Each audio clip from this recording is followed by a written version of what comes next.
So, welcome back. Hope you've had your half-time oranges and you got yourself another cup of tea, maybe. There's nothing in this sports drink. I literally only drink water out of this mug. I don't understand who get mugs as big as this and drink like tea from them. I'd love that. And coffee. But it's massive. That's good. Yeah, but, more tea. Yeah, it's more tea, but I know how many sugars you have and you're going to get diabetes. Yeah, I probably will. And no, but that's not fair because I'm the fat one and I'm always going to be people like, oh, you're so overweight. I eat healthier than you. I have vegetables in my flat. He refuses to eat vegetables. I don't. Carrot, when was the last time? Cauliflower. All of which you didn't eat when we went out. Bollocks. You did not eat the carrots. Yes, I did. No, you didn't. Yes, I did. No, you didn't. Yes, I did. You did not eat your Yes, I carrots. did. You did not eat your broccoli. Yes, I fucking did. Mate, you're the one with the kids. How the fuck am I having this conversation with you? I am not your dad. Oh, mate. Listen, he's a nightmare. He is. But, moving swiftly on, we need to go through it. Obviously, you were talking about managers previously, before the camera went out, about managers and how maybe we didn't think it was Ranieri's fault, and we kind of looked at Scott Parker, and I think he's a solid replacement to the end of the season. Obviously, ex-Chelsea as well, as playing for Fulham and Tottenham and Charlton. It's quite ironic, as this is probably more risk-free than the Ranieri appointment, and that one was commented as risk-free. They're fucking 10 points clear of the relegation zone. They've got no expectations until the end of the season. They're 10 points clear of the relegation zone, are they? In the relegation, of getting out, I mean. Clear getting relegated. They've got no expectations. They're 3 points ahead of Huddersfield, and Huddersfield hadn't won a game in 18 games until against Wolves. That's how dreadful it is. Hang on, Huddersfield got spanked 5-0 by us, and they've still got a bigger goal difference. This is about as risk-free as you. They might as well have signed Alan Pardew for Christ's sake. Honestly.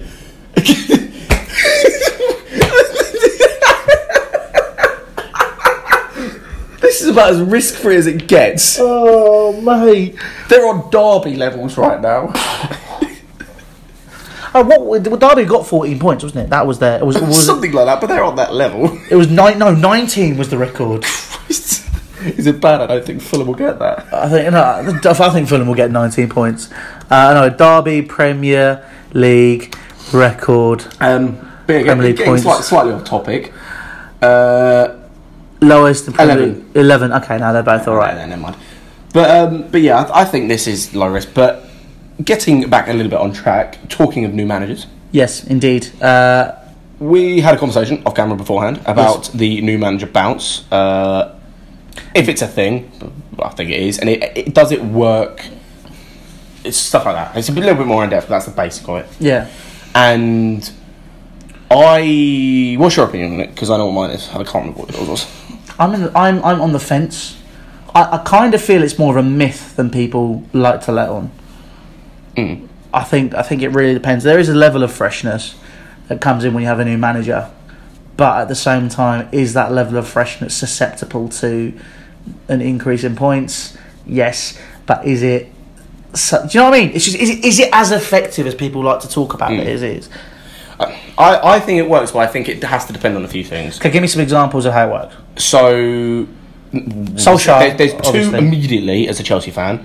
That's this season with Solskjaer. We've seen it. Anyone that's one of the biggest examples in recent time I can think of, and the other one is Di Matteo when we won the Champions League. But as I said, I think that comes down. Goose. As I said, I think it does come down because if you look at those two examples, we have thought of another example with Zidane. Yeah. Coming in when they won the Champions League. Mm-hmm. But I think it depends on a few things. Like if you look at the people who came before them, Mourinho for Solskjaer and AVB for Di Matteo. Yeah. You can tell the players didn't want to play under them. At least that's what it looks from the outside. They just look uninterested, and I think that's the thing. I think it comes down to number one, the players. So basically the team. So if you end up taking over a big team, it can work quite well. I think that's when it works most of the time quite well. Mm-hmm.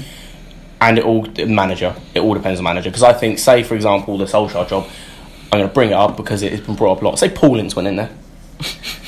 He'd have got sacked by now. I guarantee you he'd have got sacked by now. I can't believe Paul Ince said he could do a better job than Solskjaer. But yeah, I think that's the thing. I think it all depends who goes in. Because Solskjaer was a perfect fit, Di Matteo was a perfect fit, Zidane was a perfect fit at the time. We've seen as we've got more examples. You can't see it on the laptop in front of when it didn't work. Let's read. And funnily enough, the first 4 all Fulham. Ironically enough.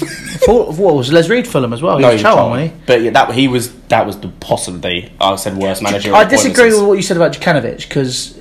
Well, I say that in terms of it did work in the end, but I'm talking the bounces when it initially goes in there. When he initially replaced Simons, it wasn't working quite as well. They were looking a bit better, but not quite the level they were last season when they were winning everything. Last season, then I say winning everything. He looked like a hitman. He scared the shit out of me. Yeah.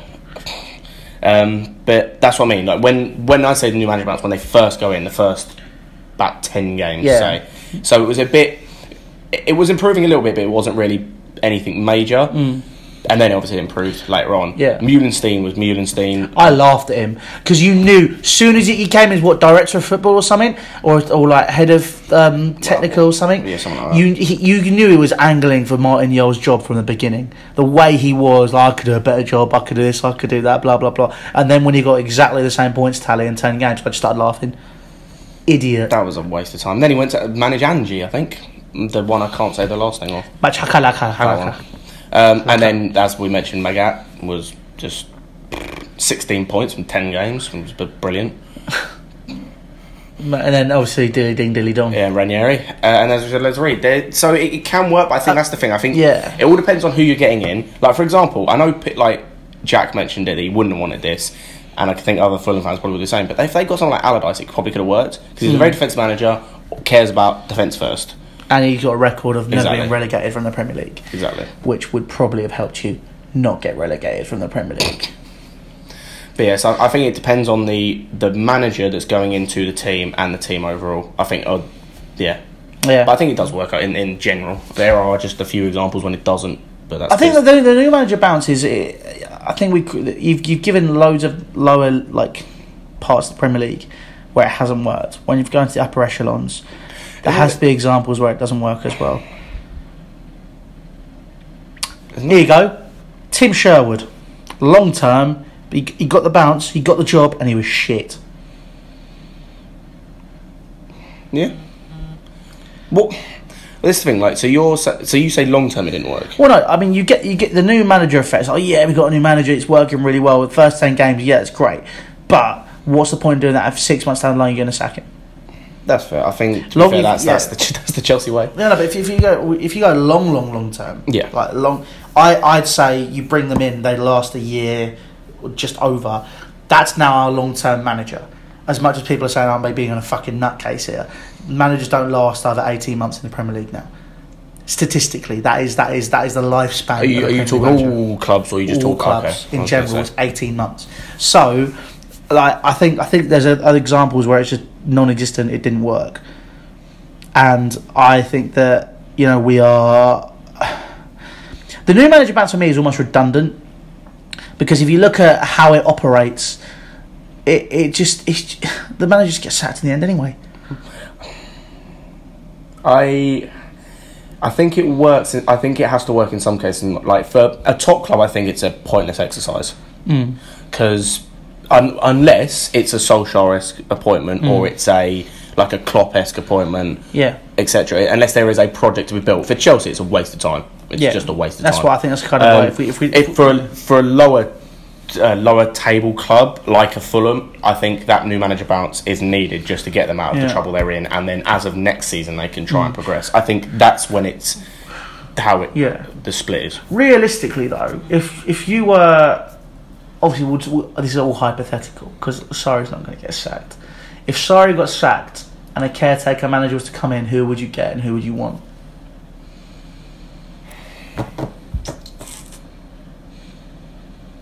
Wouldn't take Lampard. No, he's not ready. No. Wouldn't take Terry.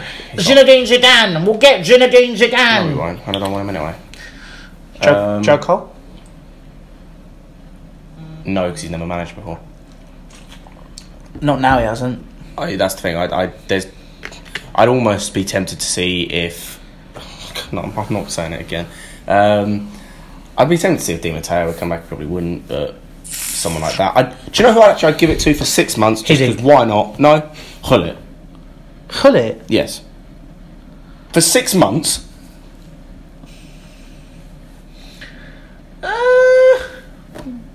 Yeah.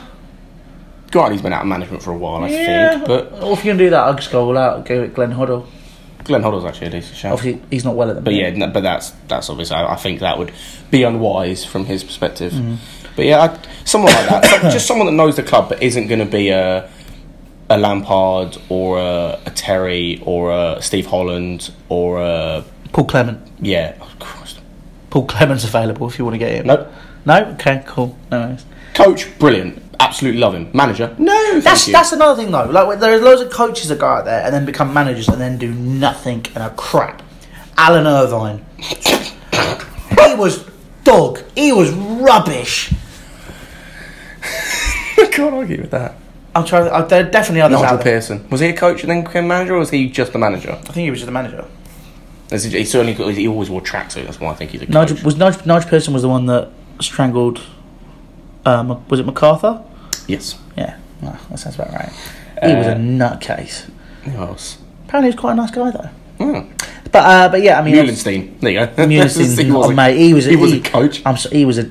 I never liked Rainer Muhlenstein. I thought he was a bit of a dick. he felt like the baddie in all the like kids' TV shows. Come in, I'm going to make this complete and make it better. And then at the end, when he's told the guy, like James Bond, who's on the laser, who's getting the laser going up his legs, as he's telling him his plan, it doesn't work out because like the PFA and FA and CIA and the UN decide to find his secret hideout underneath Craven Cottage, and then he gets taken to Football Manager hell prison thing, and then you've lost your mind. I have lost my mind. I have a tendency to do that, especially when I'm tired. But listen, that's your thoughts. Leave us your thoughts on the new manager. Bounce down below.